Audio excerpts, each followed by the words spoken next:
Hi అండి అందరికీ welcome back to my channel. అందరూ ఎలా ఉన్నారండి?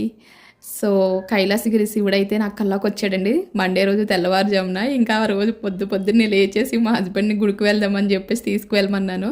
మా ఆయన అయితే హాఫ్ డేస్ కదా, ఎలా వెళ్తావు, 7:30 కల్లా స్కూల్లో ఉండాలి, నువ్వు లేచిందే 6కి, ఇంకెలా వెళ్తావు అని చెప్పేసి అన్నారు. కానీ ఏదైతే అయింది, నన్ను మాత్రం తీసుకువెళ్ళు, అట్నుంచి వచ్చేటప్పుడు స్కూల్ దగ్గర దించేసే అన్నాను. సో ఇంకెలా అయినా రెడీ అవ్వమన్నమాట. నాతో పాటు మేము లేవంగానే మా రుద్రాంశ్ కూడా లేచి కూర్చున్నాడు. ఇంకా వాడు నేను మా హస్బెండ్ అయితే టెంపుల్కి వెళ్ళాము. సో ఇక్కడ ఉన్న ఇప్పుడు చూపిస్తున్న టెంపుల్కి అయితే ఇదే ఫస్ట్ టైం నేను వెళ్ళడము.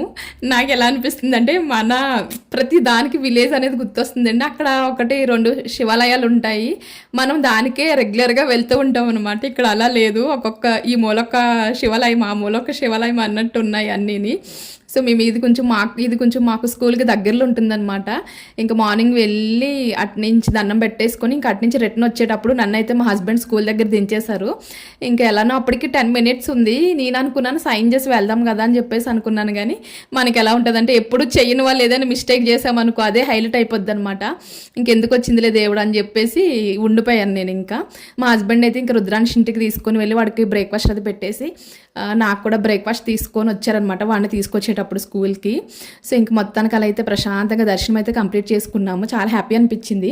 ఈవెన్ సన్ స్క్రీన్ కూడా అప్లై చేసుకోలేదు ఫేస్కి. అప్పుడు అనిపించింది నాకు, with makeup without makeup face ఒక్కలానే ఉంటుందని చెప్పేసి నవ్వుకున్నాను. అందుకే సెల్ఫీ తీసుకున్నా.